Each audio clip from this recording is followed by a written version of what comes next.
Venezuela has more oil than Saudi Arabia, but a doctor there earns a few dollars a month. Hyperinflation hit 130,000%. Prices doubled every few weeks. This wasn't failure. It was architecture. Venezuela has more oil than Saudi Arabia, more gold than most of Europe, and yet doctors there earn just a few dollars a month. In 1970, Venezuela was the richest country in Latin America. Caracas looked like Miami. The currency was stronger than the dollar. They called it Saudi Venezuela. Oil money flowed like water. The government gave away houses, cars, subsidized everything. It felt infinite. Then Hugo Chavez took power in 1999. The official story says he destroyed Venezuela through socialism, nationalized everything, scared away investors, printed money. And yes, he did all of that. By 2013, inflation was already spiraling. Supermarkets were empty. The currency was collapsing. But that's not what killed Venezuela. Here's what they don't tell you. Venezuela's oil isn't really oil. It's tar.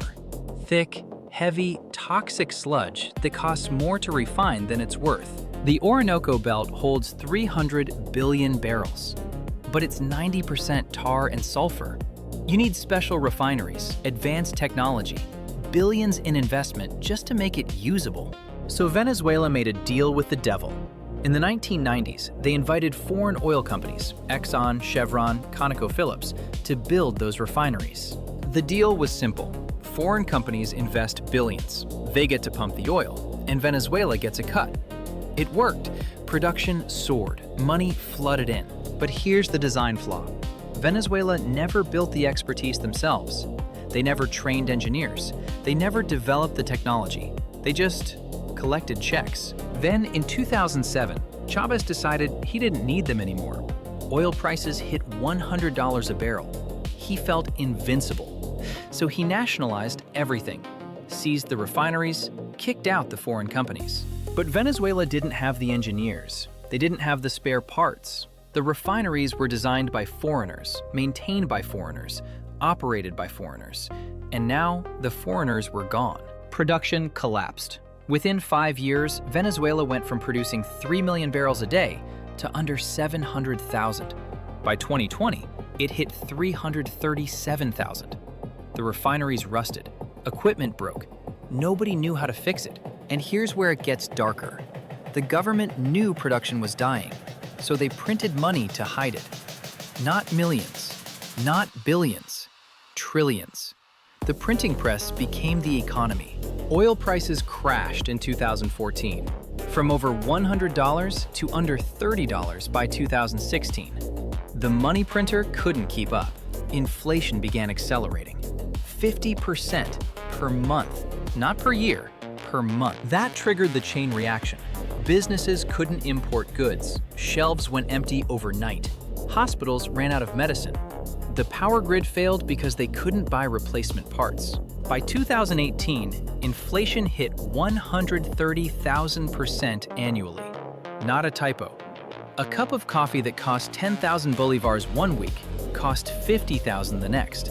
Prices doubled before your paycheck cleared. Teachers stopped showing up to work because a month's salary couldn't buy a single loaf of bread. Doctors fled the country.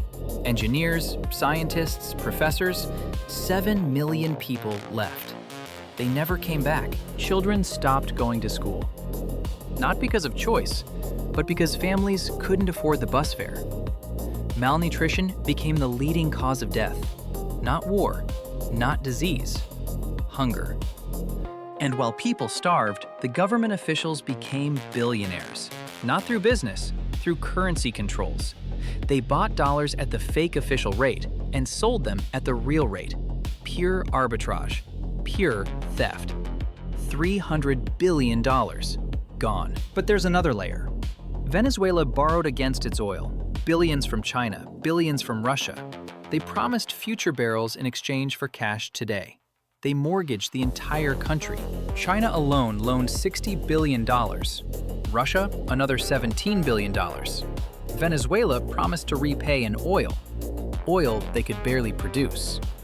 The debt became a noose. They couldn't escape even if they wanted to. Then came the sanctions. Starting in 2017, escalating in 2019, the US banned Venezuela from selling oil to American refineries. The economy was already dying. The sanctions sealed the coffin. Venezuela tried to sell to China instead. But Chinese refineries can't process the tar. They tried to upgrade facilities, but they had no money, no expertise, no parts. Every door closed. Not by accident, by architecture.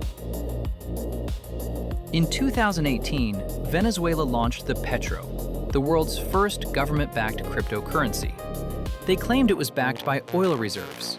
It was worth nothing. Nobody accepted it, not even their own citizens. They even tried to sell their gold, 49 tons of it, flown to the United Arab Emirates in secret. But international banks froze the accounts. The gold sat in vaults. Venezuela couldn't touch it. Today, Venezuela uses the US dollar. Not officially, but practically. The bolivar is so worthless that street vendors only accept dollars. The irony is complete. The country that tried to escape American influence now survives on American currency. And here's what nobody talks about. The oil still flows. 800,000 barrels a day. Not to America, but to China, to India, at massive discounts. They're buying Venezuela's future for pennies. The resources never disappeared. They just changed hands. And the gold, the rare earth minerals, controlled by armed groups. Colombian guerrillas run illegal mines in the south, forcing indigenous people to work at gunpoint, trafficking minerals to China. The resources are being extracted, just not by Venezuela. This wasn't corruption, it wasn't socialism, it wasn't even sanctions. It was dependency by design. A country that never learned to stand, because the system was built to keep them kneeling. An entire generation lost. Engineers driving taxis in Colombia, doctors cleaning houses in Peru, PhDs selling fruit on street corners. The brain drain isn't temporary, it's permanent. That knowledge is gone. Venezuela proves something terrifying. You can have all the resources in the world and still collapse. Because resources don't build nations, systems do. And if your system is designed to extract, not to create, then wealth becomes a curse, not a blessing. By 2024, production crept back to 850,000 barrels. China bought the oil at discounts. GDP showed 5% growth. International headlines declared recovery. But half the country still lives in poverty.